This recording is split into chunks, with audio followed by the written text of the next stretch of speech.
낡은 것을 버리고 새 것을 취하라는 제목으로 말씀을 나눕니다.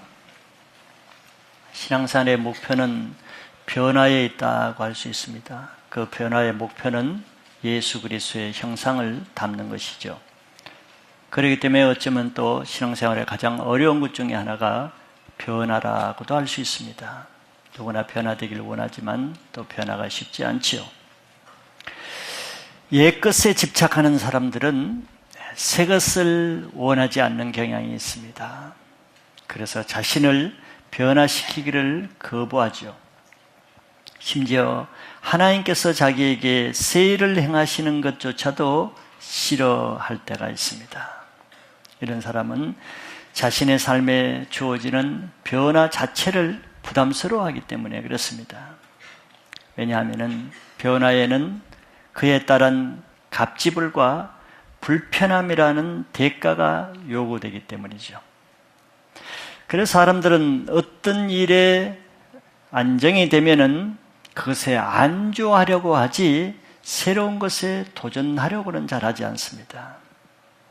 새로운 것에 도전하는 사람은 항상 하나님을 따라가는 사람이 그렇게 하기 때문이죠.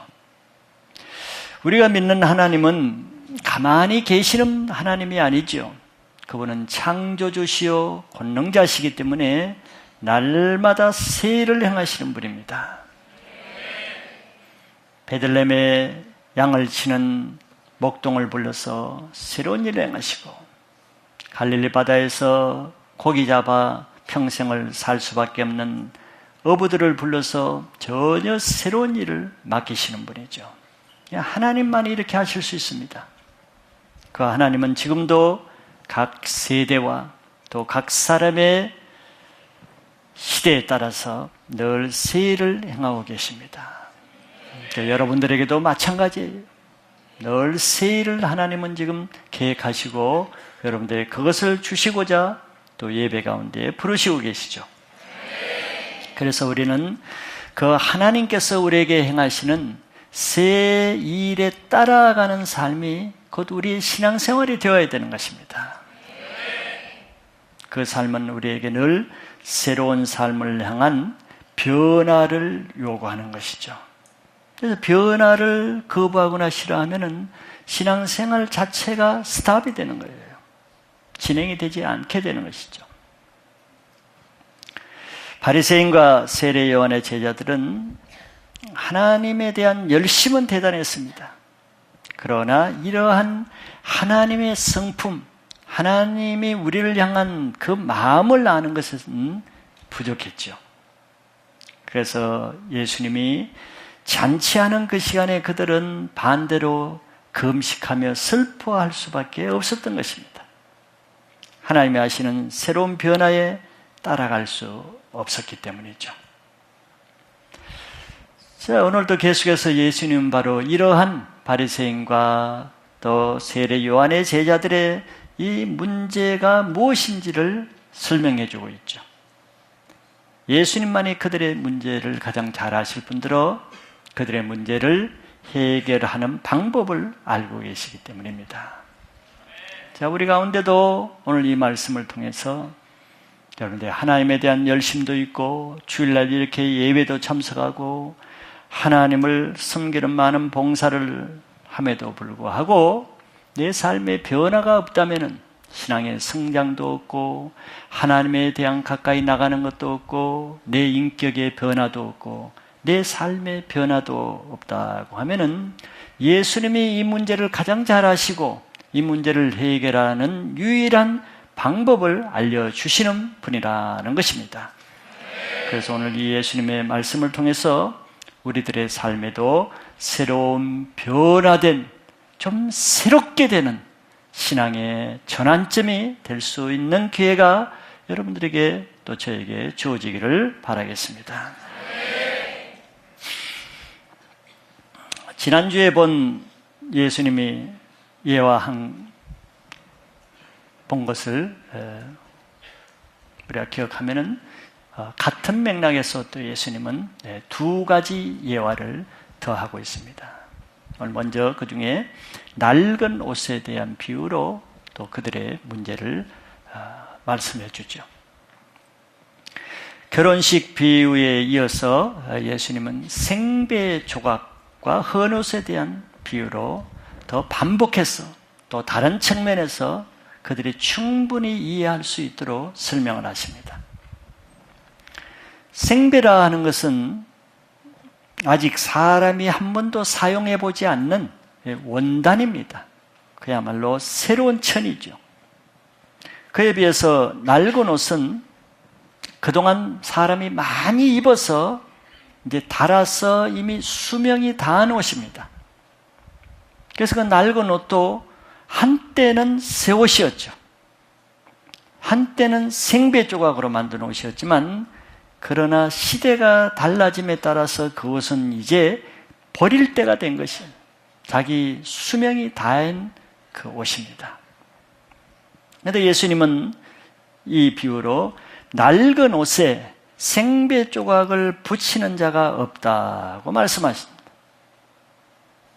요즘은 이런 귀여운 옷을 입은 사람이 없기 때문에 여러분들은 감이 좀 안 오실 수가 있겠지만 2000년 전에는 아마 깊지 않은 옷은 보기가 어려울 거예요. 요즘은 귀여운 옷을 보기가 어렵죠. 옷이 잘 안 떨어지니까 요즘은 일부러 막 찢어서 입더라고. 막 이쪽도 하도 안 떨어지니까 막 화가 나는 모양이에요. 옛날에는 너무 잘 떨어지니까 이 무명옷, 삼배옷은 조금 일하다 보면 금방 헤어져 버려요. 그래서 깊지 않은 옷은 저는 어릴 때 추석날하고 설날 2번 1년에 입었지 평소에는 귀여운 옷이 당연합니다. 예수님은 그 시대의 비유를 하는 거예요. 귀여운 생배 조각을 헌옷에 붙이는 자가 없다고 하는데 이유가 있겠죠. 예수님 설명을 했습니다. 귀여운 것이 그 옷을 당겨서 안 귀울 때보다 오히려 더 헤어짐이 심하게 되기 때문에 사람들은 그것을 알기에 붙이지 않는다는 거예요. 왜 그러냐? 생배 조각은 낡은 옷보다 힘이 더 세다는 것을 지금 강조하고 있습니다. 그래서 더 헤어진다는 거예요. 헤어진다는 뜻은 힘센 것과 약한 것이 서로 붙으면은 찢어져 나누어진다는 걸 말하는 거예요. 그때 찢어지는 것은 항상 즉 낡아서 약해진 쪽이 항상 찢어지지 강한 쪽이 찢어지지는 않지요. 그래서 강한 것과 낡은 것 사이는 찢어져서 분열이 일어나지 나누어지는 현상이 일어난다는 거예요. 그래서 예수님의 이 강력한 말씀을 종교인들이 낡은 자기 전통에 붙이려고 할 때 자기들의 그 종교가 찢어져서 분열된 예수님과 그래서 나눠지는 현상이 일어난 것을 지금 예수님 비유를 하시는 거예요. 자, 그럼에도 불구하고 생배 조각을 헌옷에 붙이는 사람이 있기 때문에 지금 이 비유를 하는 것이죠. 그것이 바로 이 세례 요한의 제자들, 바리새인의 제자들이라는 거죠. 왜 그러면 생배 조각을 헌옷에 붙이는 사람을 왜 그렇겠습니까? 다 이유가 있겠죠. 지금까지 그 아끼는 자기의 옷이 비록 낡았다 할지라도 그 옷을 아까워 버리지 못하기 때문에 아깝기 때문에 생배 조각을 붙이겠죠. 왜? 아무리 낡아도 그 옷이 정이 들고 자기 몸에 익숙하고 자기 몸에 편하기 때문입니다. 종교인들은 오랫동안 자기 종교 전통에 익숙하기 때문에 그것을 버리는 것이 쉽지 않아요. 사람이란 그렇죠. 여러분들이 어릴 때부터 어떤 교회 스타일, 감리교, 장로교, 성결교 그 교회 스타일의 몸에 비하면은 그거 버리는 것도 쉽지 않을 겁니다. 틀이 생기는 거죠. 그래서 예수님의 새로운 말씀에 자기들의 종교가 찢어지게 되었습니다. 예수님 앞에서 그런 말씀을 하셨죠. 우리 산상수훈에서 봤습니다. 예수님은 그들의 하는 그 기도 스타일, 그에 대해서 제자들 보고 너희들은 저렇게 하지 말라 그랬어요. 그들은 길거리에 가서 손을 높이 들고 길 사방 사거리 어귀에 사람이 많이 지나가는 곳에서 하는 기도 스타일을 가지고 있습니다. 또 구제, 그들은 늘 나팔을 불고 꽹과리를 쳐서 사람들이 자기들이 구제한다는 걸 많이 알려서 구제하는 그 스타일을 너희들은 그렇게 하지 말라 그랬어요. 왼손이 하는 것을 오른손이 모르도록 하라 그랬어요. 금식하면은 세수도 안 하고 얼굴을 찡그리고 배고픈 기색을 하고 인상을 쓰면서 그렇게 금식하는 그 종교 스타일이 있었는데 예수님은 너희들 그렇게 하지 말라 그랬어요. 그러니 예수님의 새로운 말씀에 그들의 금식, 기도, 구제 모든 가족 부대가 찢어져 버렸어요. 그래서 예수님과 분리가 일어나는 것이죠. 그래서 자신의 낡은 종교에 예수님의 새 말씀을 붙이려고 해서는 안 된다는 것이죠. 내가 신앙을 새롭게 하기를 원하신다 그러면은 지금 입고 있는 헌 옷 자체를 버리고 예수님이 주시는 새 옷을 갈아입으려고 해야지, 내 옷은 벗지 않고 그대로 가지고 있으면서 매주 예배 와서 예수님의 새 말씀을 내 옷에 왼쪽에 붙이고 오른쪽에 붙이고 정강에 붙이는 그런 누더기 신앙을 하지 말라는 거예요. 자신의 세상적인 가치관에다가 예수님의 말씀을 붙이려 하면은 도리어 자기 삶이 찢어지는 아픔을 당하기 때문에. 그래서 주일마다 은혜로운 예수님의 말씀을 듣고도 그 사람들은 반응이 기쁘고 감사하고 회복이 됩니까? 불평하고, 말씀 듣고 짜증내고, 말씀 듣고 원망하고, 말씀 듣고 대적하고, 말씀 듣고 분노하면서 자기 가슴을 찢으면서 돌아가죠. 말씀이 문제가 아니라 자기 다 헤어 빠진, 낡아 빠진 옷을 버리지 않으려고 하니까 그런 현상이 일어나는 거죠.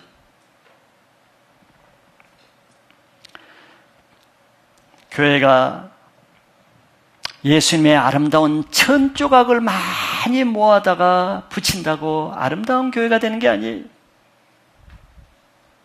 저 나라에서 저 천 조각을, 저 큰 교회에서 더 비단 조각을 가져오고, 저 영국 교회에서 양피 조각을 가져오고, 세계에 있는 모든 좋은 교회, 좋은 조각을 다 모은다고 좋은 교회가 되는 것은 아니죠.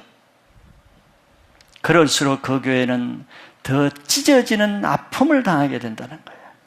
네, 말씀과 실제가 서로 다르게 나타나기 때문에 헤어짐은 더 심하게 되는 것이죠.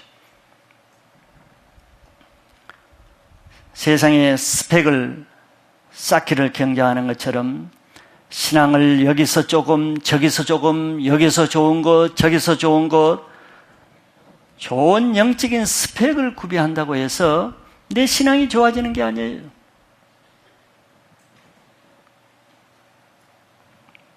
그럴수록 신앙 인격은 더 헤어져 너덜너덜 될 뿐이죠.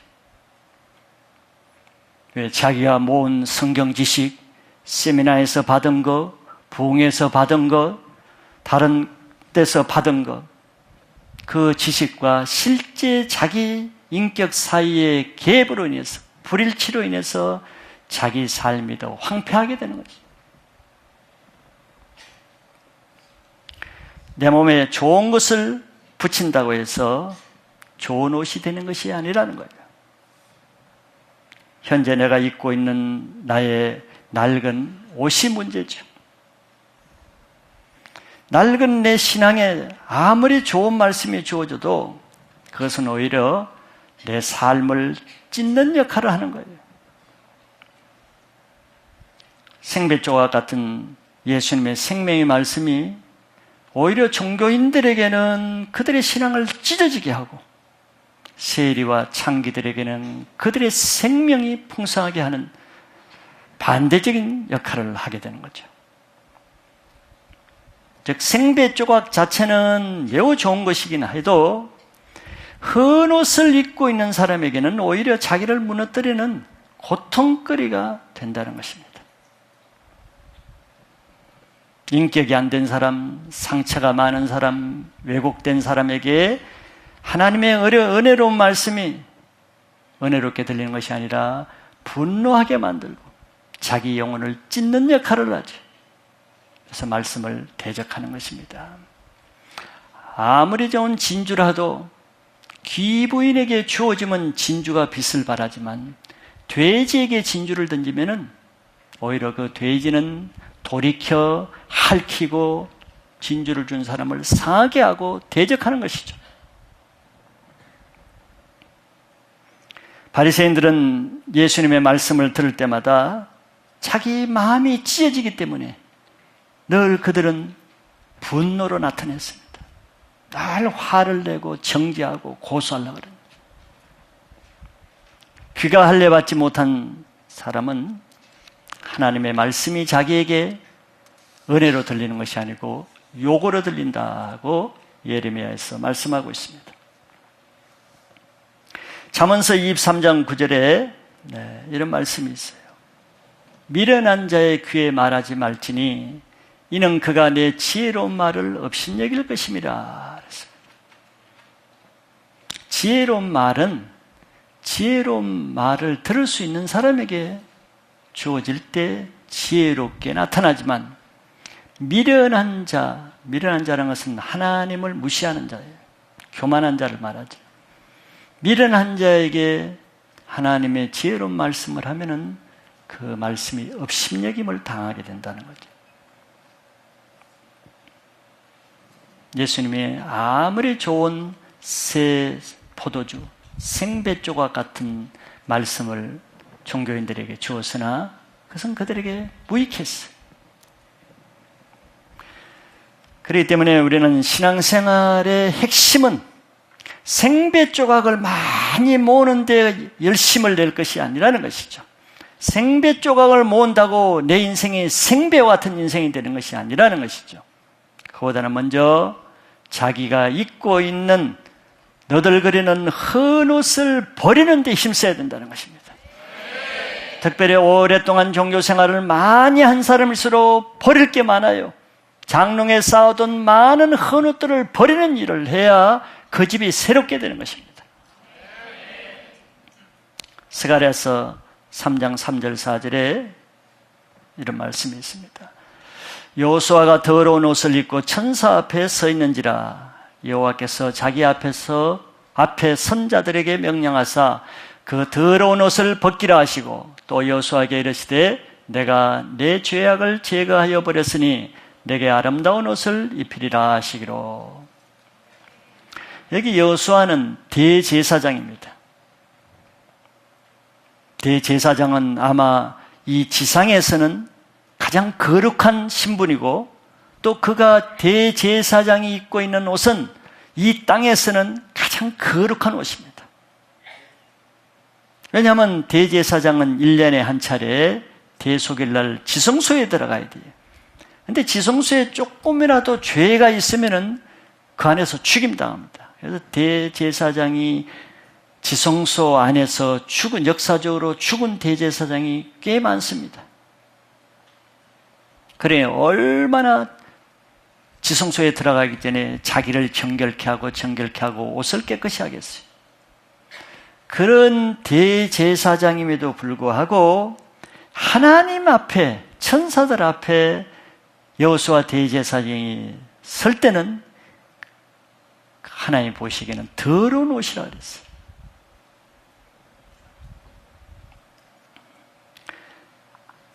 옷은 우리의 성품이요 신분을 나타내죠.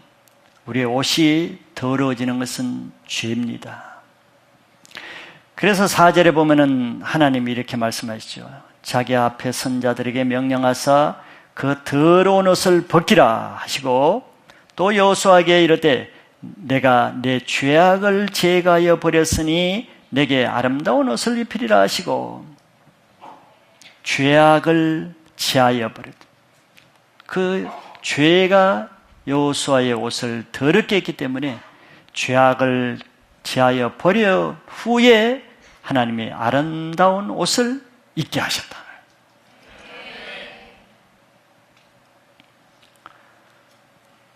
하나님으로부터 오지 않는 옷, 하나님으로부터 오지 않는 모든 종교의 옷, 모든 전통의 옷, 교리와 지식의 옷, 인본주의의 옷, 모든 쓴뿌리와 상처의 옷, 모든 부정적인 옷들, 이것을 벗어야 된다는 거예요. 그러면은 주님이 여호수아 대제사장이 준 것처럼 우리 영혼에 거룩한 새 옷이 입혀지게 됩니다. 그런 새 옷이 입혀져야 이제 하나님의 새 것이, 예수님의 새 말씀이 들려지고 하나님의 새로운 은혜가 받아질 수 있게 되는 것이죠. 내 인생이 새롭게 되기를 원한다면 먼저 새 것을 많이 받는 데 열심을 갖기보다는 그걸 받을 수 없게 하는 내 낡은 옷을 갈아입기를 바라겠습니다. 두 번째는 예수님의 세 번째 비유는 새 가죽 부대를 비유합니다.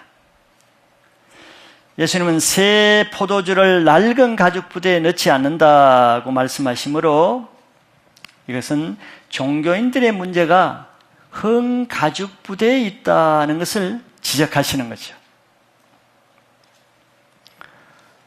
농사를 짓는 유대인들이, 상식을 가진 사람들은 절대 새 포도주를 낡은 가죽 부대에 넣지 않습니다. 이건 뭐 상식이죠.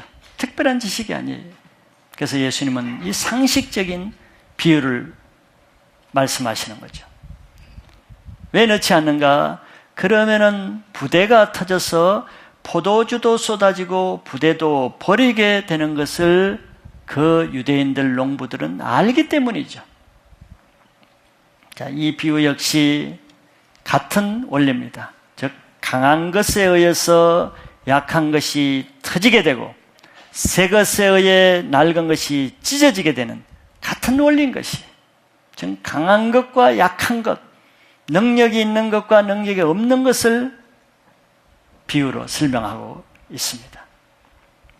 자, 낡은 가죽 부대는 무엇입니까? 유대인은 오늘날처럼 플라스틱 병이라든지 유리병이 없었던 시대이기 때문에 염소나 양을 잡아서 그 양의 가죽으로, 통으로 액체를 넣는 자루로 사용하죠. 낡은 가죽 부대는 이미 오래 사용해서 수명이 다한 부대입니다. 그러나 그 낡은 가죽 부대가 1년 전, 2년 전, 5년 전에는 굉장히 신선한 튼튼한 새 가죽 부대였겠죠. 아주 좋은 가죽 부대였습니다. 그러나 오래 사용해서 이제는 수명이 다한 가죽 부대라는 거죠. 그럼에도 농부들이 그 수명이 다한 가죽 부대를 버리지 않고 계속 가지고 있는 이유가 있겠죠. 예, 그것도 조금 쓸데가 있기 때문에 가지고 있는 거예요. 그것은 바로 낡은 가죽 부대는 농부들이 묵은 포도주를 담는 데는 사용할 수 있기 때문에 그것을 가지고 있는 것입니다. 그래서 낡은 가죽 부대는 오직 묵은 포도주를 넣는 데만 사용해야 되지, 그것을 새 포도주를 넣거나 그러면 큰일 나는 것이죠. 농부들은 그래서 묵은 포도주를 그게 넣는데, 그 이유는 묵은 포도주에는 그 낡은 부대이지만서도 그 낡은 부대를 터뜨릴 만한 어떤 힘이 없기 때문에 그게 넣어도 문제가 되지 않습니다. 포도주는 발효하는 힘이 있어야 터뜨리는데 묵은 포도주는 그런 능력, 힘이 없다는 말이에요. 그래서 낡은 가죽 부대를 가지고 있는 사람은 그것을 잘 알고 있기 때문에 그 낡은 가죽 부대에 절대 새 포도주를 넣지 않습니다. 터질 것을 자기가 알기 때문이죠. 자, 이 비유를 지금 예수님이 하시는 거죠. 세례 요한의 제자들에게, 또 우리들에게. 자, 바리새인과 요한의 제자들은 결코 예수님의 새로운 사역, 새로운 말씀을 받아들이려고 하지 않았어요. 받아들이지 않았죠. 지금 금식 기간에 잔치하자니까 절대 잔치 못하겠다는 거예요. 우리는 금식하겠다는 거예요. 받아들일 수가 없었어. 왜 이들이 받아들이지 못하는가? 예수님 지금 설명하신 거죠. 예수님의 말씀이 너무 강력하기 때문에 자기들의 부대가 터질 것을 그들이 알기 때문에 받아들일 수가 없는 거예요. 유대인 농부들이 자기 부대에 새 포도를 넣으면 터질 것을 알기 때문에 아예 넣지 않는 것처럼 이들도 자기의 신앙 상태를 알기 때문에 예수님의 새 것을 넣을 수가 없는 것입니다. 지혜로운 것이죠. 지혜롭습니다.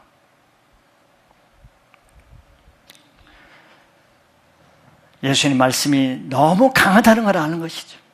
자기가 감당할 수 없을 정도로, 부담스러울 정도로, 그걸 받아들였다간 자기의 종교가 다 깨어질 것, 자기의 삶이 다 망가뜨려질 것 같은 두려움 때문에 받아들일 수가 없는 거예요. 그러나 사실은 예수님의 말씀이 강한 것이 문제가 아니죠. 진짜 핵심 문제는 그들의 낡은 가족 부대가 문제지 예수님의 말씀이 문제가 아니죠.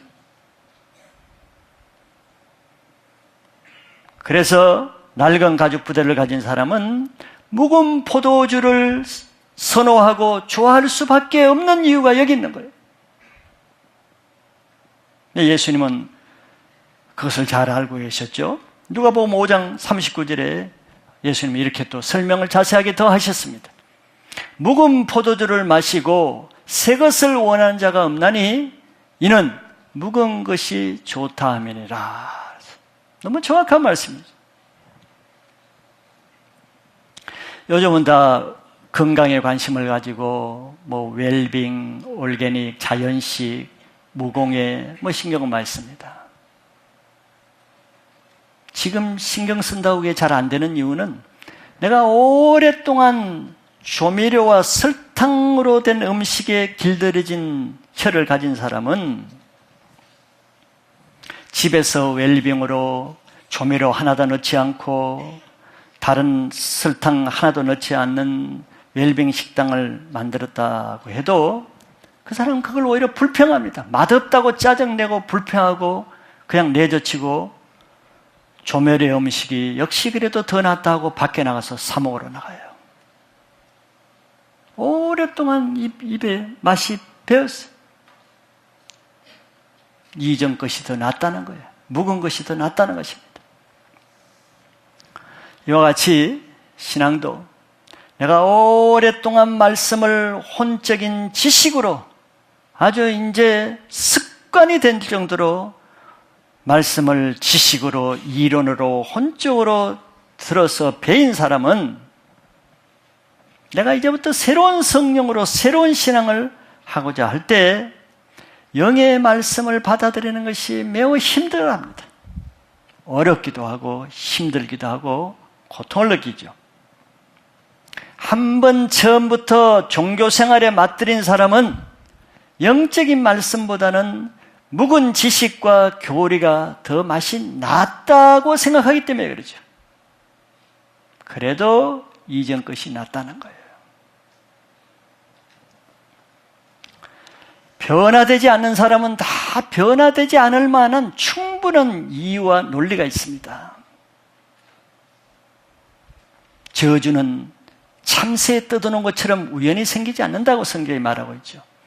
그 사람이 그럴 상태가 된 거, 저 사람이 저렇게 살고 있는 거, 저 사람이 저렇게 신앙이 변하지 않는 거, 저 사람이 저런 모양으로 되어 있는 것은 다 이유가 있다는 거. 왜? 이 세상을 하나님의 영적 원리에 의해서 다스리고 있기 때문에 그런 결과가 나타난다는 잠언서 말씀입니다. 즉 변화되는 속에서 변화되지 않는 데는 그럴 수밖에 없는 이유가 있다는 거예요. 먼저는 내가 변화되지 않는 것은 내가 변화를 원치 않기 때문입니다. 그게 가장 첫 번째 단계죠. 그 이유는 아까 말했습니다. 갑질과 불편함이라는 것을 싫어하기 때문에 그렇죠. 그러면 내가 변화를 원하지 않는 이유는, 영적인 이유는 뭐겠어요? 바로 예수님 비유에 의하면은 내가 낡은 가죽 부대를 가지고 있기 때문에 그렇습니다.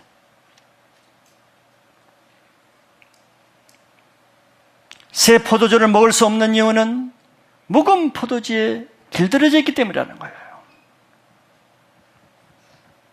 내가 하나님의 행하시는 새 일을 따라가지 못하는 것은 아무리 교회에서 하나님의 새 일을 말해도 그냥 우의성경식으로 나와 상관없는 말씀이 되는 이유는 그 사람이 지혜롭기 때문에 그것을 따라가면은 자기 가죽 부대가 터질 것을 알기 때문에 늘 생각을 하지 않는 거예요.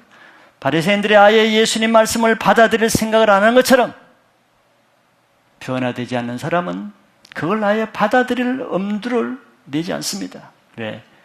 자기가 터질 것을 알기 때문에. 그래서 낡은 가죽 부대를 가지고 있는 이상은 묵은 종교 생활에서 벗어날 수가 없는 거예요. 낡은 가죽 부대를 가지고 있는 이상은 하나님이 자기에게 하실 새로운 말씀이 들려질 수가 없습니다. 그래서 영으로 들려지지 않는 거예요. 그러면 새로운 일도 없습니다. 내 가죽 부대가 낡은 이상에는 종교 생활의 그 늪에서 헤어나올 수가 없는 거예요. 그래서 늘 변함없는 반복 생활을 하는 거죠.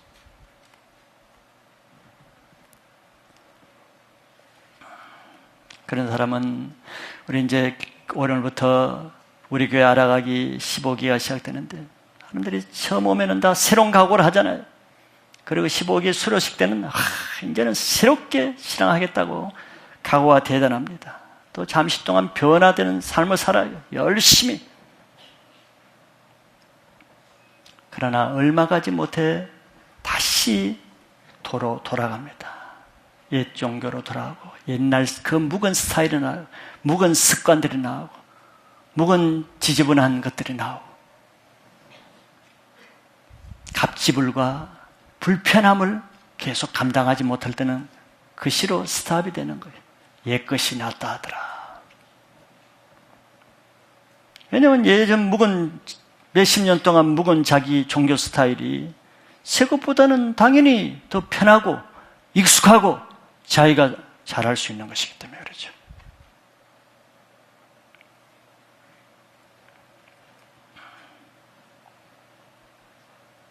우리 틀이라는 것이 있죠. 스타일, 패턴, 패러다임, 틀이라는 것이.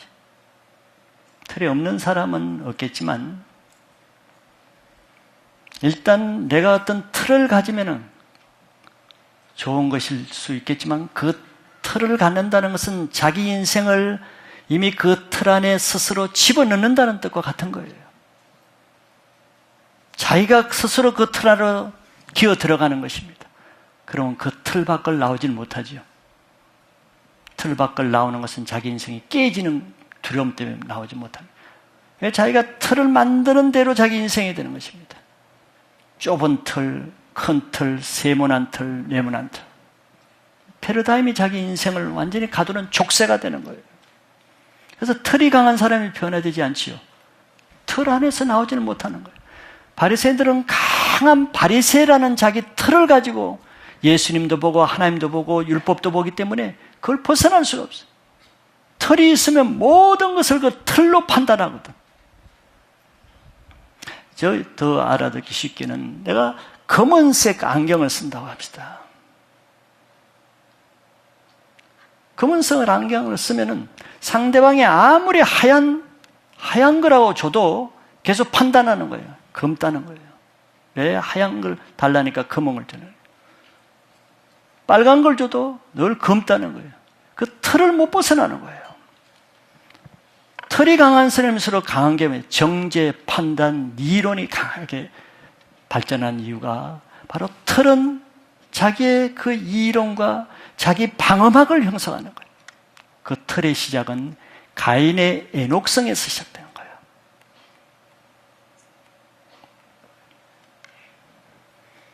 가인은 하나님을 떠날 때 자기 틀을, 자기 성을 쌓은 것입니다. 바로 바리새인들의 흥가죽 부대는 바로 그들의 종교 틀입니다. 유연성이 없지요. 세상에서는 대쪽같이 아주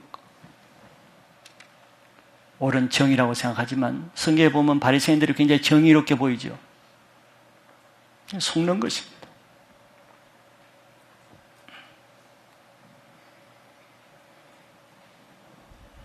그러면 자기가 나왔다가도 다시 자기 틀로 돌아가는 거예요. 그래서 예수님은 새 포도주는 새 부대에 넣어야 둘이 다 보존된다고 말씀하십니다. 그게 결론이고 답이죠. 새 포도주는 뭡니까? 예수님의 말씀이요, 하나님의 새 일이요, 예수님의 새로운 사역입니다. 그때그때 성령이 하시는 일이죠. 성령은 어떤 틀을 가지고 일하시지 않죠. 그때그때 하나님의 뜻을 따라 일하십니다. 그런 성령에게 내가 딱 내 틀을 가져오면은 마치 입을 벌리고 감히 내 입에 떨어지는 것만 하나님의 뜻이라고 인정하겠다는 것 같은 것이죠.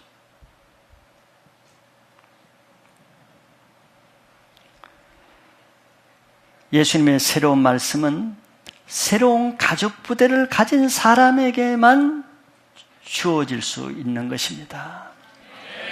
아무리 좋은 교회, 좋은 말씀, 좋은 신앙이라 할지라도 그것은 좋은 가족 부대를 가진 사람에게만 해당되는 것이지 그렇지 않은 사람에게는 해당 없어요.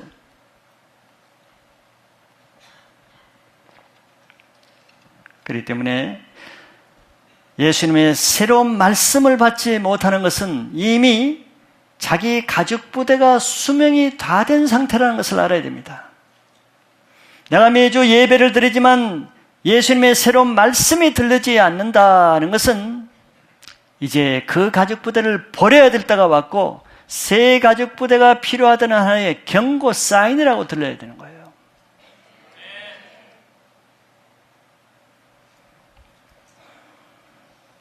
신앙에 더 이상 어떤 변화도 없고 그날이 그날이고 그 예배가 그 예배이고 그 인격이 그 인격인 아무 변화도 없고 새로운 것도 없고 생명력도 없고 자유함도 없고 기쁨도 없고 이런 것은 이미 자기 가족 부대가 용도 폐기되어야 될 낡은 가족 부대 상태에 왔다는 위기감과 심각성을 가져야 되는 거죠.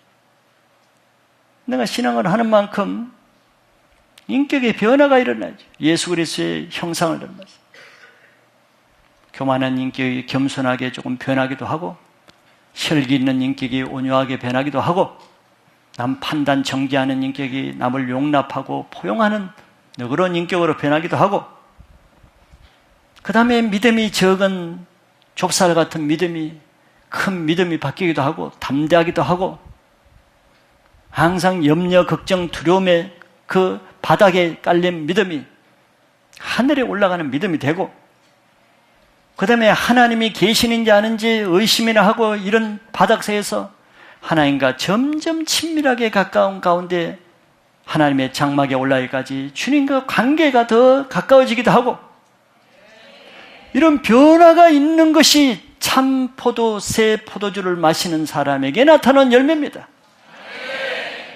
그렇지 않다는 것은 내가 지금 늘 묵은 포도주를 즐기고 있는 거예요. 종교라는 이 종교를 즐기고 있는 것이 묵은 포도주에는 능력이 없습니다. 낡은 가죽 부대조차도 터뜨릴 아무 능력이 없어요.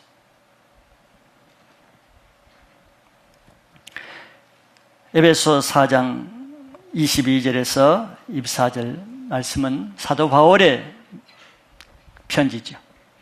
바울은 과거 바리새인 중에 바리새인이요 율법의 의로는 흠이 없는 정말 종교인이었습니다. 그런 그가 다메섹에서 성령을 받고 변화되어서 지금 저런 말씀을 하는 단계까지 갔죠. 그가 이렇게 말합니다. 너희는 유혹의 욕심을 따라 썩어져가는 구습을 따르는 옛사람을 벗어버리고 오직 너희의 심령이 새롭게 되어 하나님을 따라 의와 진리의 거룩함으로 지으심을 받은 새 사람을 입으라고 하셨어요. 이게 예수님 말씀의 취지입니다. 구습이 구습을 따르는 옛사람을 벗어버리라 그랬죠. 구습이 뭐라고 했습니까? 유혹의 욕심을 따라 썩어져 가는 생활 방식을 구습이라고 말하는 거죠. 아무 생명력이 없는 낡아 빠진 생활 방식, 달아 빠진 흥가죽 부대 같은. 그리고 옛사람 뭡니까? 오래된 낡은 전통에 젖어버는, 종교에 젖어진 그런 옛사람을 벗어버리라 그랬어요. 지난날에 아무리 좋은 새 옷, 새 가죽 부대라 할지라도 지금 주어지는 성령의 새 일과 지금 주어지는 하나님의 새로운 말씀을 받아들일 수도 없고 말씀에 의해서 변화될 수도 없는 것이라면은 과거의 나의 옷이 아무리 나를 놀랍게 변화시키고 나에게 은혜를 주는 옷이요 가죽 부대라 할지라도 이제는 이미 용도가 다 했다는 것을 인정해야 됩니다. 그걸 고집할 수가 없는 거예요.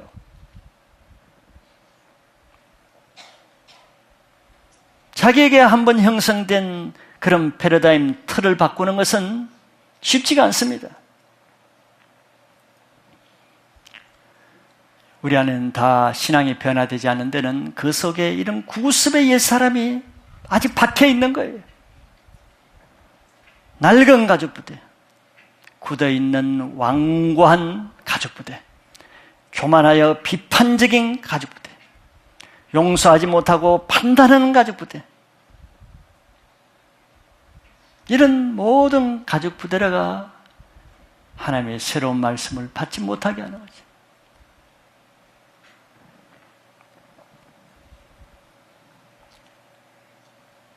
이런 낡은 가죽 부대를 가지고 있으면은 묵은 것을 먹고 있을 때는 문제가 없으나 문제가 발단될 때가 있죠.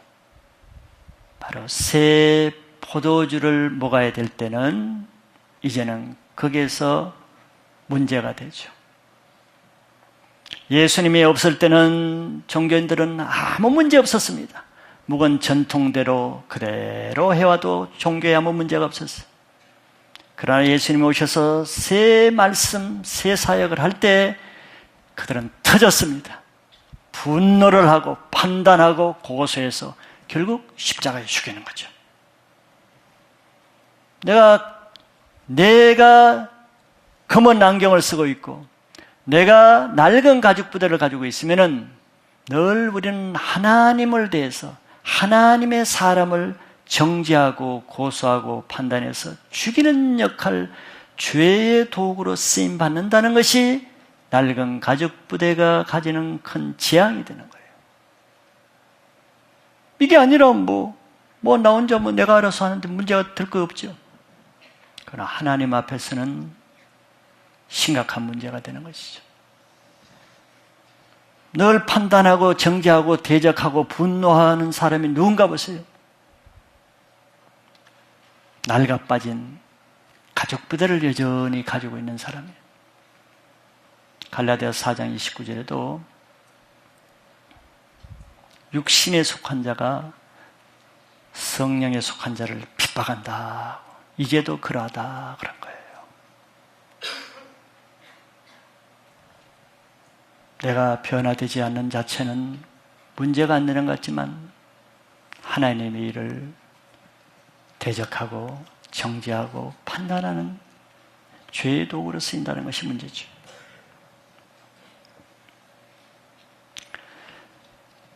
그래서 하나님은 이런 문제를 해결하기 위해서 자기가 정말 변화되기를 원한다 그러면은 바리새인들은 변화를 원치 않았지만 세리와 창기들은 비록 내가 죄인으로 살고 있었지만서도 그러나 그 삶에서 변화되고자 하는 마음을 가졌죠. 하나님 이걸 귀하게 보이시는 거예요. 하나님은 사모하고 기도하는 자에게 성령을 주어서 우리 마음에 그런 낡은 가죽 부대와 같은 굳은 마음, 왜곡된 마음, 찢어진 마음을 제거한 후 우리에게 부드러운 마음을 주십니다. 이것이 새 가죽 부대예요.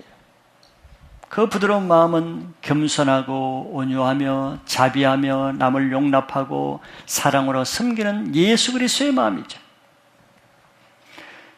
이런 마음을 가지면은 어떤 하나님의 새로운 말씀, 새로운 사역도 다 감당하고 품고 포용할 수 있는 능력이 나타나는 거예요. 새 가죽 부대는 예수님의 어떤 새로운 포도주를 넣어도 신축성, 탄력성, 이 융통성이 있기 때문에 어떤 세리와 창기 같은 험악한 사람, 혈기 있는 사람, 교만한 사람도 다 받아들일 수 있는 힘이 있단 말이죠. 하나님은 이렇게 우리의 단계를, 인생의 단계를 새로운 단계로, 또 더 높은 단계로, 또 변화되는 전환기로 가기 전에는 반드시 먼저 어떤 새 것을 주는 것이 아니고 우리의 마음밭을 기경하여 가꾸라고 하시는데, 그것이 새 가죽 부대로 먼저 준비되게 하시는 걸 먼저 하시죠. 그래야 다음에 새 것을 줘도 담을 수가 있지. 그러지 않으면 부대도 터지고 포도주도 버리는데 거기에다가 어떻게 새 것을 주겠어요?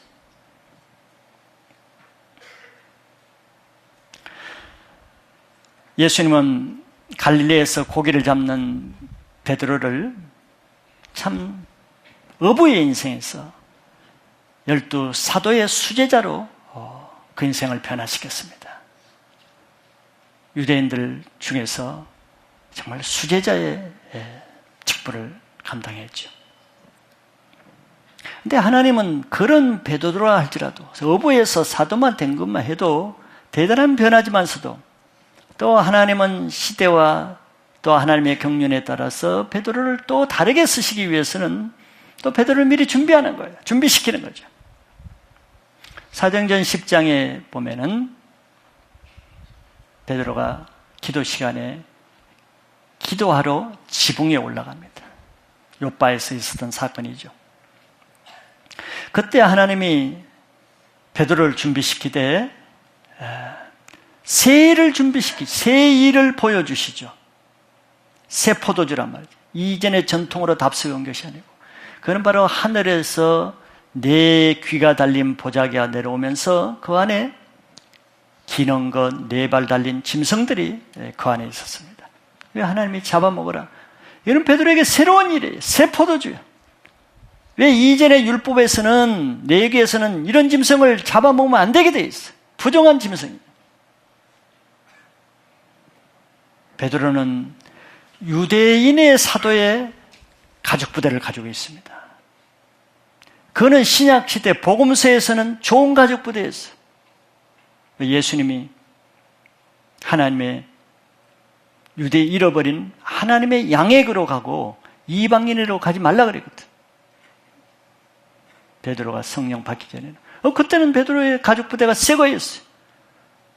즉 율법의 금한 짐승을 먹지 않는 것은 베드로의 가죽 부대로서는 훌륭한 것이죠. 그래서 옛 가죽 부대 그대로 자기가 얘기했습니다. 하나님, 나는 이런 것 속되고 더러운 것은 내 가죽 부대에 넣을 수 없습니다. 베드로로서는 당연한 거죠.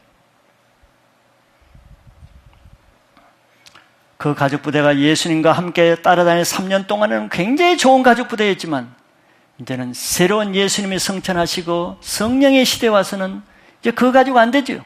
그래서 하나님이 3번씩이나 잡아먹으라 그럽니다. 잡아먹으라는 것은 어떻게 잡아먹을 수 있겠어요? 이 가죽 부대를 못 잡아먹는 거예요. 너의 가죽 부대를 바꾸라. 바꿔야 잡아먹을 수 있어.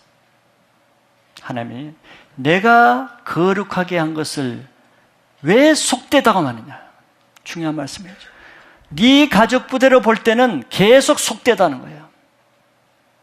그러나 네가 내 가죽 부대를 보면 거룩하게 한 것을 거룩하게 봐야 되는데, 아직도 네 가죽 부대로는 내가 거룩하게 한 것을 아직도 속되게 보인다는 것이죠. 그게 판단할 수밖에 없는 거예요.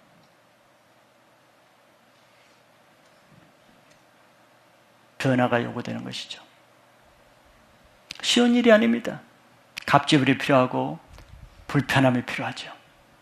왜? 유대인들의 가죽 부대로는 이방인들과 만나지도 말고 개처럼 취직하고 더구나 그 집에 들어가면 안 되는 거예요.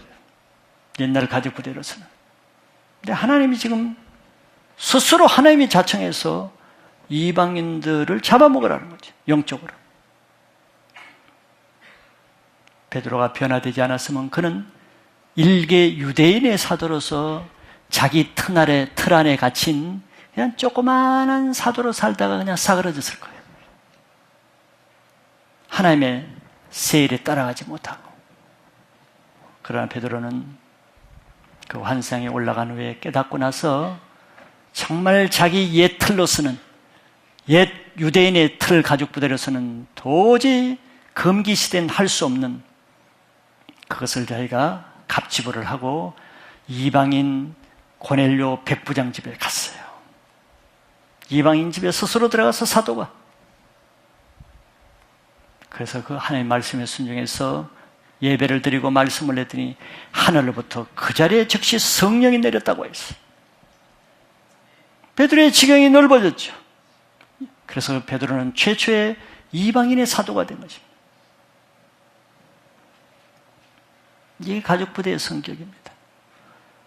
우리는 예전에 그게 안착하려고 그러고 고집하려고 그러고 묵은 것을 고수하려고 그러죠. 내 틀을 깨트리지 않으려고 그래요.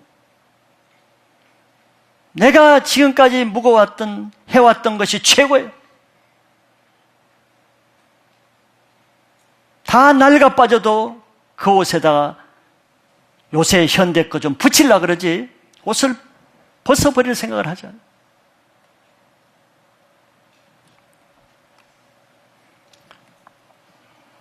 이런 일은 다 기도 없이는 새로운 일도 없고, 그래서 새 것을 원한다 그러면은 사람은 하나님이 먼저 그 사람에게 기도를 시키는 것으로 시작합니다.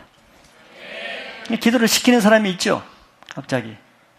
그건 다 굉장히 하나의 은혜가 주어진 겁니다. 하나님이 지금 새 가족부대로 새로운 단계로 새로운 스텝으로 올라가기 위한 준비를 기도하는 소원을 주는 것이거든요. 기도 없이는 새 것도 없습니다. 여러분들이 정말 이 세상에 내가 몇 년 살지 모르지만 좀 사는 동안이라도 하나님 앞에 좀 내가 받음직하고 하나님이 기뻐하는 좀 존재로 살다가 천국 가서 하나님의 정말 상급을 받기를 원하는 그런 거룩한 인생관, 거룩한 가치관을 가지고 있다면은 한 번쯤은 결단이 요구되고 갑지불이 요구되죠. 그것은 기도를 통해서 나의 깨어질 수 없는 내 틀, 내 더러운 누더기와 같은 옷, 내 잘못된 이 나의 패러다임, 다 낡아빠져 용도 폐기되어야 될 이 나의 종교적인 형 가족 부대들, 이것을 이제 버리고 새로운 마음으로 새롭게 시작하고자 하면은 주님이 우리에게 이전에 전혀 맛보지 못한 새로운 포도주를 맛보게 하는 새로운 신앙을 시작하게 하실 것입니다.